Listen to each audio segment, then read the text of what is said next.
right now? We're gonna gush. Are we gushing? Okay, that's how we don't podcast. I have to edit that out now.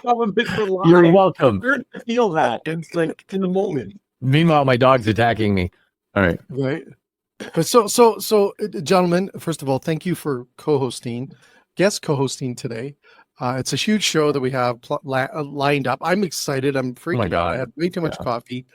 We're all in this. I don't know if this should be even allowed, the three of us together. I think there's actually a law in some states. They call it the quickening law. Like, and then we just pop. You know. If Highlander taught us anything, there can only be one. We should not allow this, right? Like, I'm freaking out. I don't know. Kev, did you have a big Starbucks today? No, I did. Okay. Yeah, that's good. I should actually pop this up though, just to get. Look at. I'm regretting my decision for the double I had this morning, and I was hoping I'd taper off by now, but he might just be talking to a hummingbird on this call. This is my second cold Starbucks brew today, and that stuff's like dynamite. So yeah. Anyways, so we're gonna try to stay focused. We have a great guest on the show. My co-host Dominic, he's not available. He's actually going to Florida, down where you are. Oh, really? Correct? Yes. I had to invent a fake event for him to go to take him off this call so I could do this. I'll have to apologize later when he finds there's nothing here. So, anyways, what did it feel like, first of all, as Kevin writes it down, when I text you, Michael, when I text you about coming on the show? Well, first it was, you caught me, like, I'm sorry, I apologize so badly because it was literally anticlimactic for you. Like, you're telling me, like, I don't know if he knows this about me. This Homer Simpson next to me, well, it's probably lost in the logo. Oh, and you can see where he's got the logo. Yeah, it's okay. I'll logo. I'll move. Anyways, he's right there, right? This Homer, for anybody that's watching, goes with me everywhere. Everywhere I go, I take a picture with him. Yeah. If I am in a new restaurant, I'll show it. If I'm in a fantastic venue, I'll show it. And somebody once asked me, what's the tie into Homer? I'm like, well, he is the modern Dionysius. He is his Bacchus. He's the god of wine and feast and gluttony and enjoyment and pure. Yeah, we do, right? And so, anyways, but I love him because he's simple and he's happy and he's got a pretzel in one hand and his Zen beans in the other. And so that's my thing. So when you told me about that, I was in hyper focus mode, so you didn't get the, oh my God. And then after we got off the phone, I'm like, oh my freaking God. And all of a sudden, I'm thinking about every Simpsons thing I've ever had, every Treehouse of Horror I ever watched. I started jamming with my daughter and she came up with ideas like, can you ask him what the future is? Because they really know what's coming next. And I really want to ask him that. So I hope you hear that in the green room. I'm curious what the future is through your amazing prognosticated lens. Kevin didn't put it together really quick when I texted him about coming on the show. No.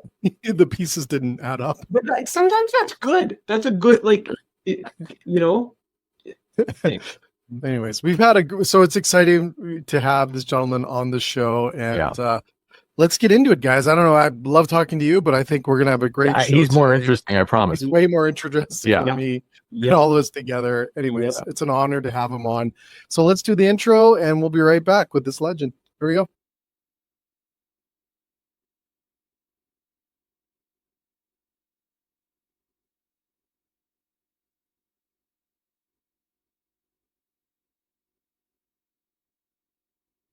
What's that?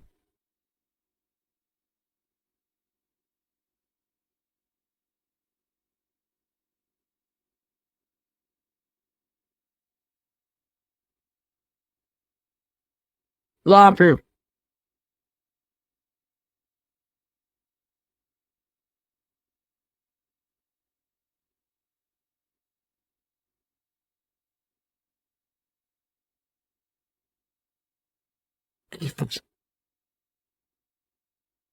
I'm a team. Back home. I'm a terrible last.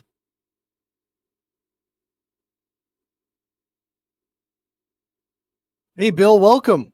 Hey, it's great to be here. I'm very excited. That's quite an intro you guys have. I never signed it before, but it's really exciting. I'm sweaty. Like, I wasn't expecting that. Yeah, that was like a music video. It was rocking out. Like, beautiful. It's not too much of the MTV growing up, maybe. It's good. It's very exciting. It makes this restaurant scene look incredibly exciting. I'll tell you that. Well, we try. So Bill, on Jay is basically what he's saying. How you So gonna keep Bill- them down on the farm after they've seen Saskatoon? You know, so, anyways, Bill, it's going to be. I have to apologize first of all because I put three of us that really have ADHD galore, and we're just honored to have you on the show tonight. Yeah. And just want to thank you. We want to talk a little bit about your past. It's incredible. I got goosebumps galore reading about all the things that you've impacted in our lives growing up. But also this new shift of your life now around food and being a foodie and all this amazing stuff that you're doing out there promoting the industry and food. And like, I'm watching your videos and I'm getting jealous of all the different things you're getting to do. And then I also want to talk a little bit about what you have coming up in the new year. So I'm excited. Thank you again. Me too. I'm excited. I have a lot of stuff to tell you about. Okay, perfect. So let's get it. So guys, I'm not going to corral these two crazy guys down here. But gentlemen, I'm going to let you lead in with some questions for Bill. oh dear Lord, I don't want okay. I don't want fanboy geek out too hard. So just right there, were your fingers in the pie of the Who Killed Mr. Burns episode? Oh yeah. I read that. He did not die. He did not die. Yeah. He did not die. Yeah. But I wrote that with my partner Josh. When I say we throughout this thing, that means me and Josh Weinstein, who was my writing partner on those days. Yeah. We wrote Who Shot Mr. Burns Part 1 and 2. I mean, that was right up with JR. JR was the inspiration for that, right? Of course, yes. And I should say it wasn't our idea. It was Matt Grady who said, let's do some sort of stunt like Who Shot JR. And we were like, that's a great idea. So we made up the story, worked with the with the rest of the team, and we sort of and James L. Brooks, and we crafted this story that we felt would be kind of a cliffhanger, and it worked. People were pretty excited about it back in the day, thanks to the relentless promotion that Fox did. Yeah, the creative process, like it is Castellana and the cast members in there with you doing cold reads as you're doing this, or like how are you kind of piecing that together? Like it's got to be such a fun room to be in. Like I can't even imagine. Yeah, the actors, we don't see the act. I mean, when I say we, this is back in the day when I worked there. Yeah, we didn't see the actors except at the recording sessions or the reads. It wasn't like they had any participation in the writers' room. The writers' room was operated every day with the same 10, 12 guys. It was almost all guys. And then once a week for 45 minutes, we would have a table read with the actors. A lot of times they didn't show up and they were on the phone, which made it much less fun.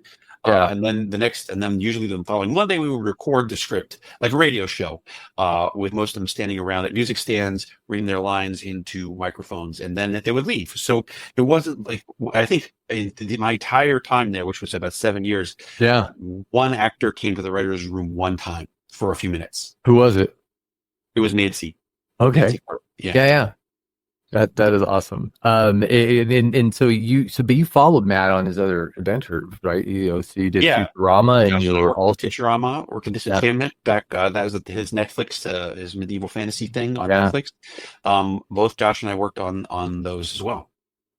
Do you just really quick to the Futurama thing? And again, I'm putting my words here. You got printed last night. Beautiful. Well, can you imagine if Futurama came out today with the access to content digitally and all that, right? Like, I feel like Futurama was ahead of its time when it came out. Yeah. That's my perspective. And like, do you ever think about stuff like that? I only worked at Futurama for about a year, so it's not. I don't really consider it to be my show. I consulted on it for a year, and I don't think so. To be honest, I don't think about Futurama other than that I like it. I think it's a very well written show. Yeah. Right. I don't think about it in a philosophical sense. Okay. Well, so do you you're in restaurant endeavors. Do you still work in the space of animation and production work, or are you more wholly focused on the food side of your life now? Not really. For the past 4 years, I've been doing stuff in the audio space. The TV, I think the TV space is not very much fun to work in anymore, as I'm sure you've heard. And obviously we had a huge Writers Guild strike last year, which it was sort of a band-aid on the fact that the system is broken. Like the TV system is exactly what happened to records in like 1994 and newspapers in like 2000. It's exactly the same thing where everybody can make TV shows all the time. So it doesn't matter who cares about your TV show. There's 25,000 other things on. So consequently, the money's bad. The jobs are crummy. and the net, but that doesn't make it any more fun to work. Like the networks are still being the same bastards they were back then. Like they're still giving you a lot of notes and all this crap. And it's like, who cares? There's no money in this. Nobody's going to see it. Nobody's even heard of your stupid network. And so like, I don't like that so much. So I have fortunately carved out this niche for myself at Audible. If you're familiar with Audible, which mainly is known for doing like audio, like the author reads their book, right? Every year they do a couple of originals. And about 3 years ago, I sold them an original project, which was called Space 1969, which is a 10-episode series about an alternate history in which Kennedy did not die, but instead decided to colonize space. And it takes place, the first series takes place in 1969 on his third inauguration day. Natasha Lyonne is the star. She plays a nurse on a American space station who's drawn into a huge conspiracy. So it's very much my sense of humor. If you like Futurama, people have compared it to Futurama, but Pastorama, they call it, because it takes place in the past. A lot of satire, very much the style that I write in, satire of the 1960s. And anyway, it became a surprise bestseller. So they ordered a sequel, Space 1972, which I just finished writing, 683 pages, 10 episodes, and we're going to start recording it next month. So that's my writing job these days, and I love it because I get to control every little bit of everything in it, and I don't have to deal with they're very friendly there. It's not a big complicated operation like a cable streaming service or whatever, and so that's my writing job. The other half of my job in 69, does it still play with the original astronauts that would have been going up there, like Neil Armstrong and Michael Collins and those guys? Except they landed in 1866, and there's already been like 75 other moon landings. That's great. There's a space colony. You guys will like this. I guarantee I like it. How are you? I'm looking it up right now. Yes. Yeah, it's fun, and I think it's the funniest thing I ever wrote, and I think Space 1972 is even better, so I'm really excited to work on that. Anyway, that's my writing job. If you like that sense of humor that you perhaps grew up with on The Simpsons, that's the kind of style I write in. That's what this is. That's my writing job. Then the rest of my job, the other 50% is food stuff. So that's my general world these days. So Bill, I got to ask you, like, where did this all start? I want to just go back a little bit before the Simpsons and everything else. How did you get into all this? Like, was this the path you took, or because we all find our paths take a different direction usually? My superhero origin story in this vein is that I grew up in Maryland, in rural, like out of the country, in the early 70s, when McDonald's was advertising to kids all the time, with McDonald Land and all that stuff, right? But the nearest McDonald's was like 90 miles away in Baltimore. So I get to go once a year for my birthday, maybe, right? And so I became obsessed with this whole thing. I was like, I want to go to McDonald's all the time. And even when I moved to DC, this wasn't the date when I moved to Washington, it's still like the nearest one was 20, 30 minutes away. And so like I became obsessed with, I want to have fast food. I want to know what they're going to make. I want to know what the new things are. And I want to be the first to try it and tell people about it. So I've since expanded way beyond just fast food, but that's kind of how this whole thing started. And I've always been the kind of person who was like, I'm going to be the first one to get the Arch Deluxe. I'm going to tell everybody about it in 1996 or whenever that was. And so, and so what really started this whole thing was in 6 years ago, when McDonald's in America decided that they were not going to have frozen quarter pounders anymore, but they were going to have fresh beef ones. I went to be the first one to try it. And I was going to just like write, I was going to put on Twitter, like my opinion, but then I was like, well, maybe I should make a video. I didn't know how to make a video, but it took me all day to string 3 shots together of me sampling this thing. But I did. I posted it, and then both McDonald's and the head chef of McDonald's were like, "Hey, congratulations on your new career as a food blogger." And I was like, "Okay, I think I should do that. That's a great idea." So then it's just the rest is history, and it's grown through the past 6 years, and I have graduated from just doing Instagram stuff to having this whole kind of universe of live appearances, ticketed dinners. I'm on TV. I'm on the show that Food That Built America on the History Channel all the time, and other TV shows. Like I'm on our local channel, talking about exotic snacks and doing like I actually do chef kind of stuff now on there. So I do all. So anyway, I have a whole food universe that I'm working on. And I'll get more into that as the show progresses. And you have a specific affinity for snack foods and diners, it looks like, or is it, or just that's where I happen to intersect to what you've been looking Yes, at? it's not high-end food. It's somebody once called it my specialty, elevated lowbrow food. I which love making a greasy spoon. I think that's an accurate. I think we all do. description. Or the people's food.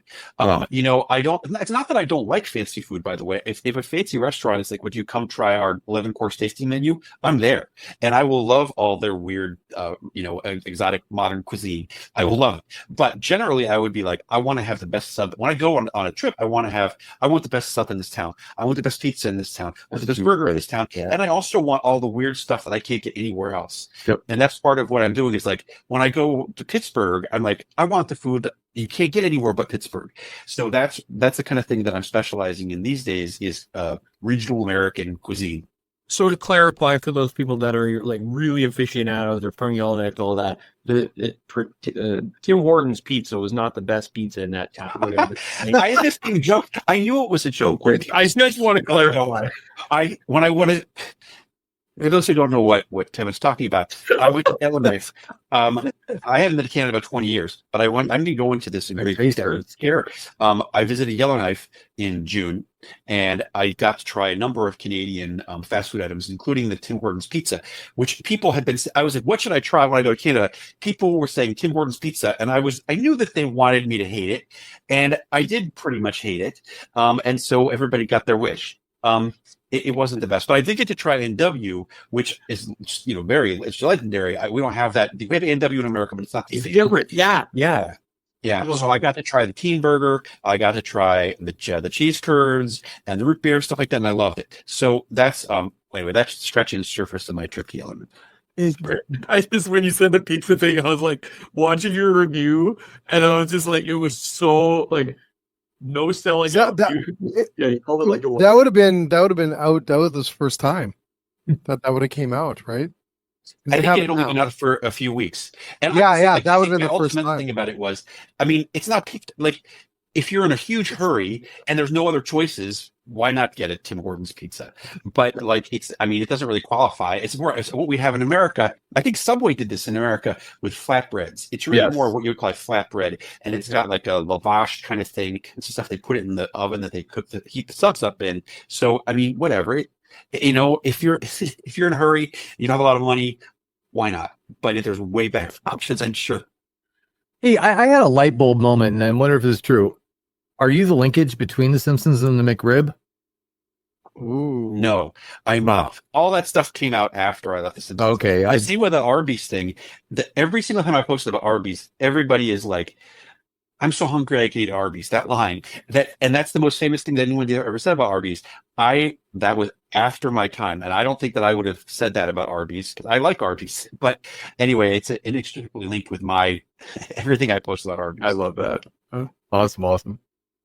So, Bill, let's get into, everyone asks this when you're a food guy, and we all know this question, but let's talk into your let's start it backwards. What's one of the worst meals you've ever had? We don't need to name the places, but what's one of the worst experiences or meals you've had, minus the Tim Hortons pizza?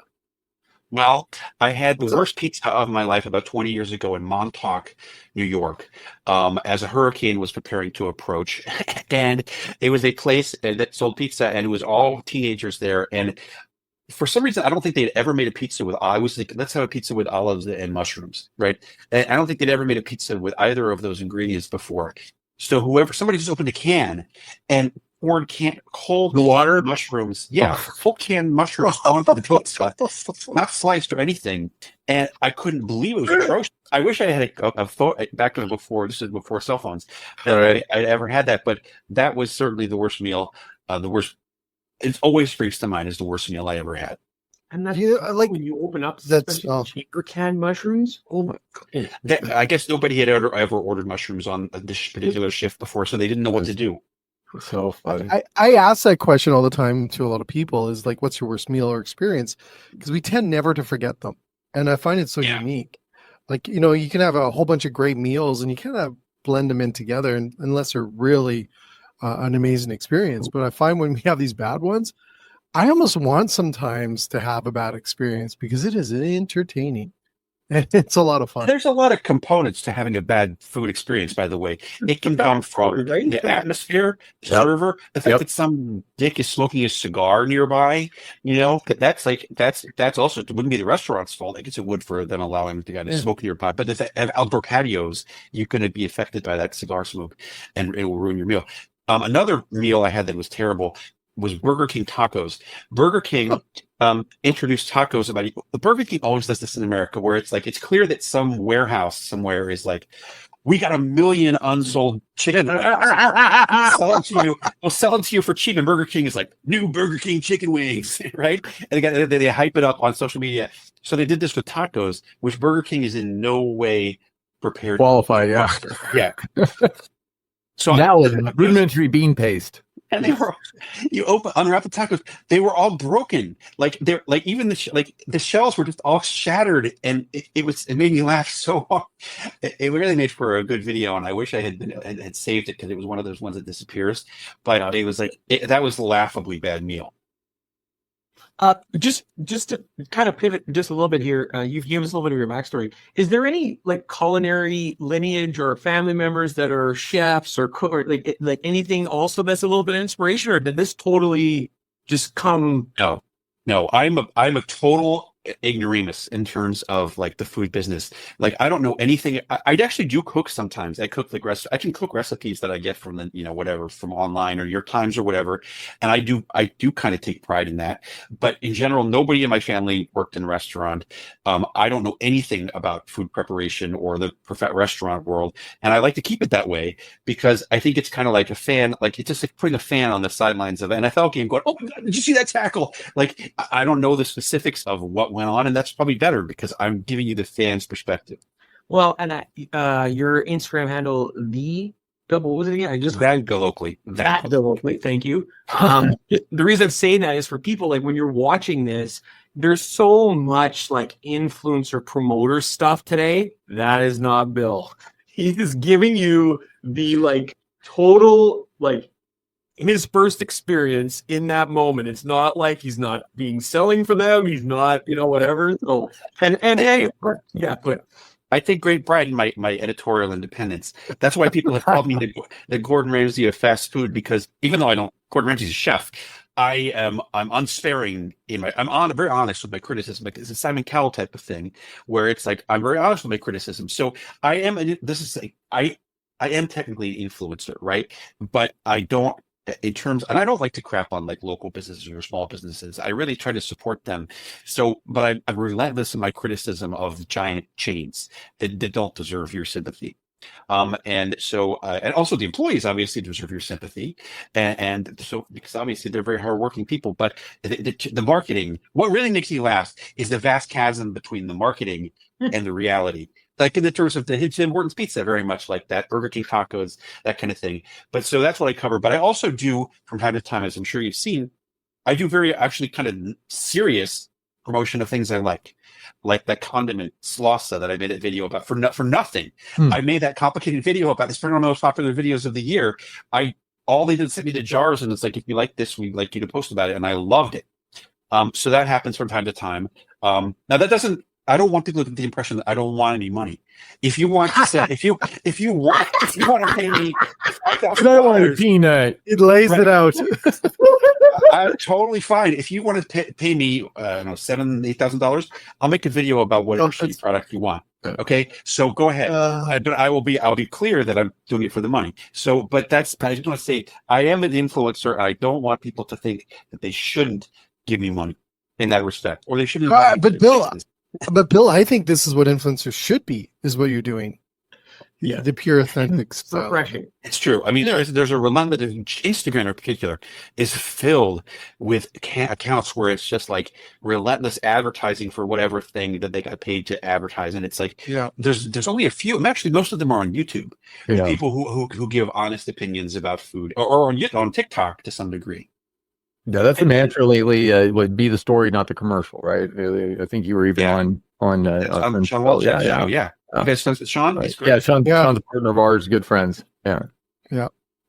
Hey, how does all this play into Steam Hams Society? Like, what's the whole concatenation? Bring us on board with that. What is? Well, I know the whole of this.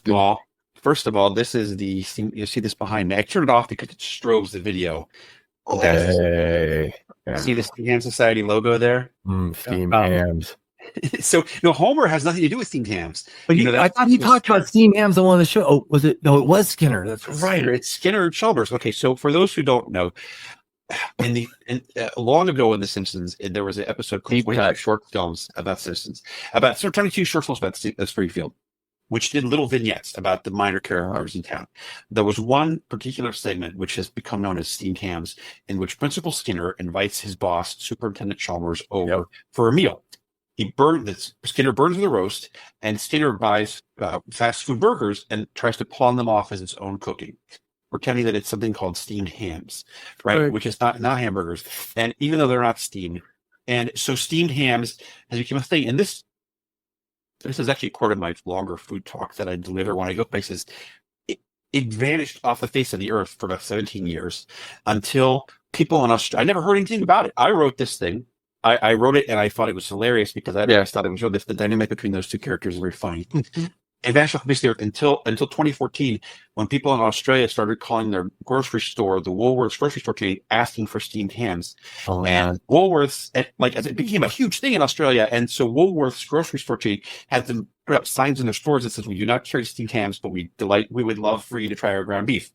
And then it became this thing. It started migrated to the U.S., and then steamed hams became 4 years became the biggest thing. It was the internet meme of the year for 2018.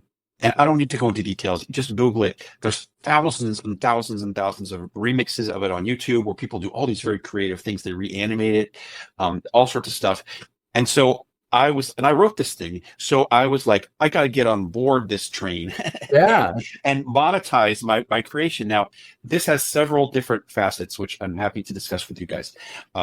Because I was like, I want to link it to my food interests because it is a food. Steamed hams is a euphemism for food. Yeah. So number one, I started a club called the Steamed Hams Society. That's our logo. That's the neon sign. If you care to join, go to steamedhamssociety.com. It's only $5 a month, and it's essentially a Discord server where people from all over the world talk about food all day long. We have several hundred, 300-400 members from all over the world, mostly America, several in Canada. Quite a few in Canada, and it's just a bulletin board for people to talk endlessly about. Like, here's this incredible chicken sandwich I found in Tennessee. Here's this recipe I tried for Thanksgiving that you got to try. Things like that. It's an endless exchange of ideas and information about food, which I find to be the best source for food information online. Period. Like, if you're like, I want to know about this obscure spice from Bangladesh, somebody on there is going to know, and it's going to have tried it and know where to get it and so forth. So anyway, that's the history. Now. Other than that, on my Instagram every year in December, I give out awards, and they're called the Steamy Awards. And after years as well. And it's a fast food awards. I do 10 videos, 10 categories of like outstanding fast food item of the year, outstanding cheese puff of the year, and then also there's a couple of ones for negative things like worst fast food item of the year, things like that. So that's on my Instagram every December. It's coming out this week in about 2 weeks. So much to do with that. You could blow that up on its own. I was just saying the Steamy Awards sound like something that would come out of Bill's Only Hams page, right? Only hams? Yeah. Only that's money. Yeah, the only hams is the only. Yeah. Yes, somebody has mentioned that. As a matter of fact, I haven't gone down that road quite yet. And then lastly, only hams. Steamed Hams brand hamburgers, which this is an exciting development, which I'm happy to share with you guys. You would think that something that we wrote for The Simpsons would have been Fox property and subsequently now Disney property, right? Yep. Because when you write a script for The Simpsons or whatever, you have to sign a document that says, right, this is their property. So I thought, well, Disney owns this IP, but what if they're not paying attention? And I could get the trademark for Steamed Hams, and I did.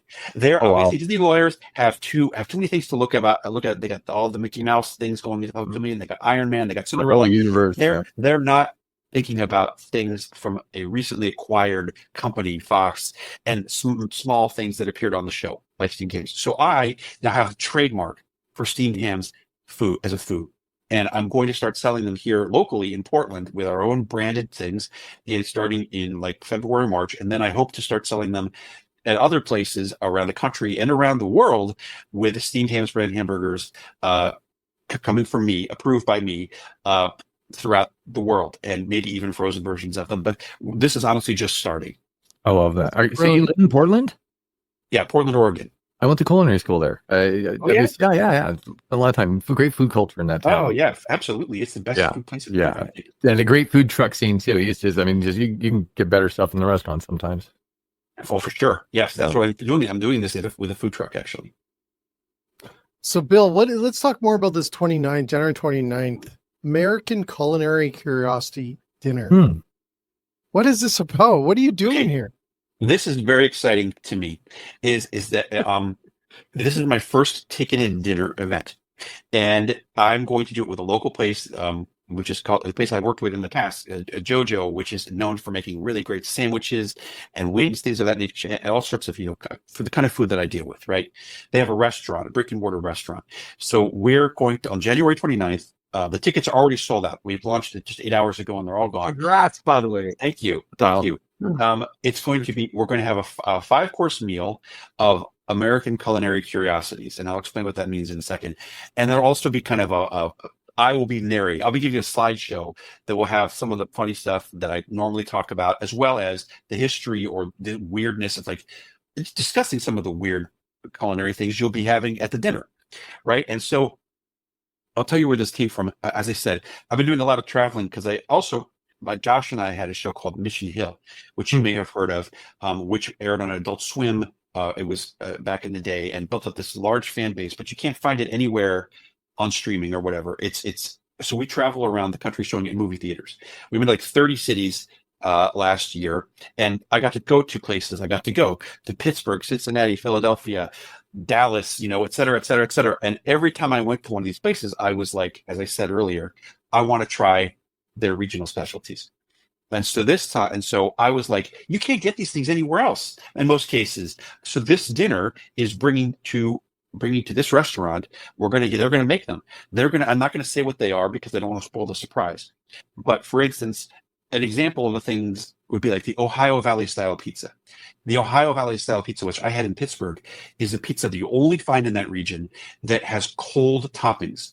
It's like it's a regular pizza with the cheese and the crust heated up, but not the cheese, the tomato sauce and the crust heated up, but then the cheese is cold and the toppings are cold, and it's very interesting. It's popular there, and it's actually quite good. People have compared it to Lunchables. But see, this is the kind of thing you would never get to try. If you didn't want to fly to this region, you'd never get to try it. So at this dinner, we're not making pizza because JoJo doesn't have pizza ovens, but we're making other things such as sandwiches and soups and things that you would only find in a very specific area, but never get to try in your local thing. And I hope to make this basically kind of a thing where I travel to I find other restaurants and other pollinator. Yeah, well, I'm going to go. I'll do the show. I'll do my talk, and we will at a restaurant that's capable of making these dishes. We will do this all over the place, and I think it should be fun. I personally, some people are like, "That's gross. I don't want to try that." It's a lot of people. I'm saying when they hear about the Ohio Valley style pizza, they're like, "That sounds terrible. I never want to try it." To me, I'm like, drive me there right now. I want to be the first one to try it. Take my money, please. It sounds like Skyline Chili would be a candidate for that, right? You got a regional favorite that has a sweet chili in spaghetti, for God's sake, right? I had that in Cincinnati, and in fact, let me write that down. I think we might add that to the menu. Hey, write down. You already heard of holding him. Write down. This was like a Call of B&J at midnight. I know. I just want to go back to what he said, and any restaurant or any person on here that doesn't do this, he keyed in on something that's so huge, and it was my favorite thing to say to customers in my old role when they come in. What are you known for? Yeah. And a lot, the common answer is, good food, great prices, right? And I love what you said there, like that you can't get anywhere else. Do something. Like, not everything on your menu. Don't be so complicated, but do something that you can't get anywhere else. And I was at a dinner several years ago, and it was a publisher's dinner, but I ended up sitting next to the governor of the Commonwealth of Pennsylvania, right? And so I'm sitting there, and I asked him, well, shoot, he'd be the guy that I talked to about a Philly cheesesteak, right? And so I started talking to him. He's like, where are you from? And I go, California. He goes, you're not going to like what I'm going to tell you. I go, what do you mean? He's like, well, you're going to want lean, nice, prime cuts of meat and da-da-da. He goes, what you need here is greasy, you need it stringy, and you need cheese whiz on it. And here's where you got to go. And that's just one of those things. Like even at the highest level, they know that's how you're supposed to have that regional delight, Yeah. Absolutely. Correct, right. And just so when you said that, it's so key. Like it's what makes you known and memorable, right? And that's what happens when I go to these places, especially if I go to a place and I'm not already familiar with what item I'm going to get. I say, what's the thing that people order here the most? What's your most popular item? And then I get it. And in general, it pays off. And these things, the thing is, so much of culture is so homogenized today that, you go, so many restaurants that you could go from San Diego to Boston. They have the same menu with the same thing with the Nashville sliders and this and that. And it's like, I would like to have things that I can't have anywhere else. And I think that's the dinner is bringing this for one night, bringing this to your city, to Portland, and hopefully to your city in the future. Like, for one night, you get to try these unusual things that you would have to, otherwise you wouldn't get. Really quick and liquid. I know you maybe you don't want to spend a lot of time on this, but because you were talking about your what's happened in the industry and all that. But you are a little bit of an AI expert, right? Red Cabbage, I think. Ooh, it is. Is that did you do a video? Oh, that was just one video that I made. I made a video. He's now an expert. Last year before. No, I'm not an expert, but it was a joke. But it was good that he tried it. Like, yeah. I used one of those programs to make a Bill Oakley food review for, I think it was for Red Cabbage, using an avatar that looked a little bit like me. And it was just it was dumb. That's one of my least popular videos, but thank you for bringing it up. Well, I just love that to me, it just speaks to how consistent you are with you're trying things. You're dabbling. You're not going to spend a lot of time over there, but you're like, somebody was like, you should do this. You should try this. You're like, okay, fine. I'll make the video. I'll do the thing. Right. But it was, I did like to try it. And I try out things from time to time, with ChatGPT and things like that. And I haven't found them to be very good, but it's always worth a try. I mean, why not give it a shot? Well, it's also a writer talking about a tool that writes, right? That's a lot of it. That's what I was saying. I don't want to spend a lot of time on this, right? It can write very well. I mean, I don't know that it's ever going to get to the point that it can write funny, because that's a real specific thing. Like you can, in fact, I've had it write things. I said, write a Simpsons script, write a script in the style of Bill Oakley and Josh Weinstein, and it can make it. It looks like a script, but it's not very funny. It's like the jokes, it can't do humor, and hopefully it will never be able to do humor. But it can make it kind of sound like that, but it's stupid. And so you can use it. The good thing for everyone, I would say, for ChatGPT who's writing, is it can help you get started.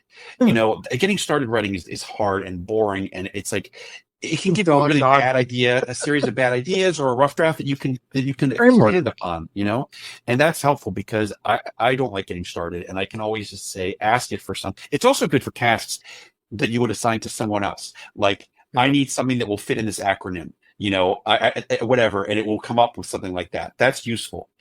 So I use it from time to time for that. Do you ever get stuck Billy Crystal, the night was moist? Throw mama from the chain moment, the night was moist and he's just stuck, he can't get started. Do you ever, as a writer, do you have that level of block ever? Not really. I feel like I have that. The hardest part is coming up with the idea in general. Once you've found that would, I don't think I would get stuck on the night was moist. I would get stuck on what's an idea for a book that would be called bestseller. So that would, I could walk around all year trying to come up with an idea, but I wouldn't get stuck on the individual word. I always think I gotta say, the one thing that I did the other day that I found AI was a little funny, because it's kind of funny on how bad it is get it to roast you. Oh, ooh. There's that. There, you want to say about you? Yeah, is actually get it to roast you and then laugh at how bad the roast is. Did it tell Canadian jokes? How was it roasting? It goes through your feed. Anything that you've got public on social or whatever, right? That's how it gauges who you would be or what you would do. So then it tries to roast you. Let's try it that way. There is this one, by the way. This is a real waste of time, but Google has this thing app that will make a podcast out of whatever. Have you guys heard of this thing? It's amazing. It will make a podcast and it has two people talking, two artificially generated voices talking like people who do podcasts, and it's very believable. So, for instance, like for us, I had ChatGPT make up a story about a rivalry between two of my friends from college, completely from scratch. Then I pasted it into that thing and had it make a podcast about it. And it's like it had a really believable podcast about this fake rivalry that they never had. So I don't know, you can waste a lot of time with that kind of stuff, but it's fine. I recently heard that story about, and I don't know if this is connected, about the rivalry between the fake Cat Williams Twitter account and the fake Dave Chappelle Twitter account. I was never seen this joke or whatever, but literally there was like this rivalry, these two people, and neither of them actually had a Twitter account. And there was this, like, they had beef with each other and whatever. Like, they're both pretty chill when it comes to that. So just when you said that, I was like, that is such a great concept of like this fake beef. What would it be like, right? Oh yeah, it only takes about 3 minutes to have it generate all this stuff.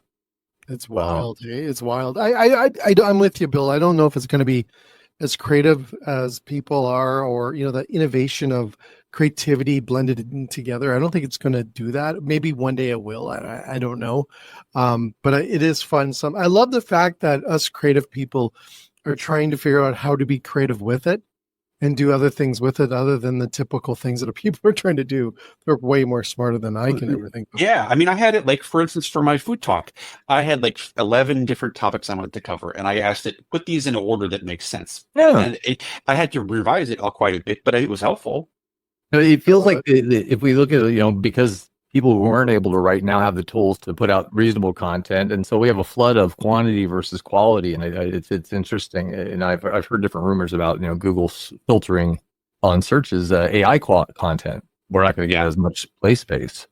Yeah, but as a writer, though, how do you look at that? Because everybody's trying to enter the space, but clearly the thing you do is a craft versus somebody just slogging something out there, right? Like your fake AI podcasters. I think that there has been, and there will continue to be, an avalanche of content of every type. Mm-hmm. It's not only because the AI is going to make it go exponentially higher. We already have way too many TV shows, way too many songs, way too many things to even get close to, even remotely close to thinking, and it's going to go exponentially higher as they're generated by AI, which is why I think that people are going to rely on things that they trust. People are going to rely on things on particular brands, particular names, people that they trust to either guide them or to just be their source, which is what people do. Apparently young people are getting all their information about what to buy and what to do from TikTok, people they like on TikTok. So it seems like it's already happening. I also think there's going to be a renaissance in actual physical events, and things, which is one of the reasons I started this study with this dinner, because that's a thing you can't do online, and other people can't do it. Like, that's an experience that you're going to buy a ticket for, and you will have an experience that you're not going to be able to simulate elsewhere at all. Yeah. I also, one thing I heard you say, or a thing I've heard you say through this with the AI piece, is getting you started. And so when you say the word renaissance, maybe this is the wrong context, but the plus sign to everything getting out there is if there's people who do have good ideas and good concepts, and it helps them get those out there. I mean, you do parodies as much as you do original content, right? So like, if there's more good ideas that can stem to more good ideas, and that part of it helps them get out there, right? Yeah, I think so too. And I think it's also going to have a lot of beneficial uses for things that are not just creating content, but, scientific endeavors and solving global warming and things like that, that are going to be far more practical than entertainment content. So I'd be in trouble if I didn't ask at this point in the conversation. My daughter brought it up this morning when I said, they're talking to you, and you might have heard me talk about in the green room, and you're already going there. So let's take it one more step further. The show that you're part of has a reputation for calling out things that are about to happen. Have been uncannily accurate in that, from a certain guy coming down an escalator to certain historical events happening. And you just talked about some things that are coming up. What else in your long-ranging super Simpsons vision that you have in your pocket could you share with us? We're real curious in the future. I can't. He's got a DeLorean somewhere. You got a DeLorean. I don't want to poo-poo the idea that we're all somehow Nostradamuses. But Ooh. in reality, if your show's on for 35 years, you're going to have 22 episodes a year. You're going to hit things right a couple times in a row. Yeah. But I would say in general, almost everything that we predicted was done out of what's the stupidest possible thing that could possibly happen. And now And then it happened. we're set. God. That's what happened. Because a lot of this stuff, if you look back at Simpsons stuff from like 1993, that stuff, we were like, look at this town full of idiots. It's hilarious. Many of those things have actually happened or could easily happen. It's not actually, many of those episodes don't play as satire now. It's like, well, this whole town rioted because they got a statue of Jimmy Carter. That could really happen. That's not that unbelievable anymore. Yeah, they cut down Jebediah at some point, right? It's happening. In Canada, we didn't get it. Yeah. And one day we'll have a board with a nail and it's so big it'll destroy us all, right? Like there's just I think I never stopped thinking about that moment. Yeah, Oh, yes, it's very true. So people can make predictions by just thinking about what's the stupidest thing that could possibly happen, and within 20 years, it will be true. How about this? What are you most excited about that's coming down the pipe? You talked a little bit about playing with AI, and there's like hospitality. One of the things that we dabble in a lot is what's the practical utility of AI for forecasting product, for understanding missing hours. Is there any practical utility for AI? There's a pretty darn good one. Like there's something like you point your phone into inventory, it'll count everything there in a second, as opposed to an hour to do it, right? Yeah, like there's a lot of really interesting places to dip in because all the menial work that we don't want to do, right? Imagine plugging that in, saying go through this, and so there's really interesting applications there that one lift people out of doing this menial work and they can focus on the guest experience. Yeah, and creating wicked recipes too, right? Yes. So, Bill, last question here. I always say this when we do our shows, and really just looking at, I'm so fascinated to have people like yourself on the show that have such a legacy that they've already created in the culture that we live in. Is this what you want to be left with? Is this food guy, or is there something else down the road even further? Or is that just one of those things that you will be surprised as you journey down the food? I already have resigned myself to the fact that steamed hams will be on my tombstone. It will be the most famous thing that I've ever been involved with. It's actually the worst famous thing I've ever involved. Steamed hams will be the most famous thing that I personally ever did. In the shape of the can. That's all you got to do. Yeah, exactly. It will be, and so I hope to embrace that and use it to make money and enjoy myself for the coming years. And I think that I already have a number of different operations in progress to do that. I love it. I love it. Well, I know we're running out of time here, but I just want to thank you, Bill. It's been a complete honor having you on Late Night Restaurant Show. We just converted to a network, so I'm trying not to say network yet. But I just want to thank you for spending time with us and with these two incredible co-hosts that we had today. I think Kevin and I's faces are going to be sore. Yeah, I don't know. I don't think Kevin's mouth is closed. Okay, there is one thing that's been burning me that I was trying to figure out a way to segue it into. Uh-oh. And it was good because I was able to piece it together with the Maryland connection. But like, where in America can you get the best glass of crab juice? Wow. Look, there's no place in Maryland for crab juice. As a native Marylander, it would be absurd of me to say any place. Maybe here in Oregon, you could get Dungeness crab juice. But if you want real old-fashioned blue crab juice, there's no place but Maryland's Chesapeake Bay. Go Maryland. And it's like Lucille Ball in a tub, jumping up and down on crabs, crushing them and squishing them like grapes. How does this happen? That's quite an image. Yeah, I have Lucille Ball. I never even thought of that. Jeez. That's rather shocking. Did we miss anything? I make some cool stuff. I'm happy. Did we miss anything? You got the event coming up. You've shared where they can connect with you, right?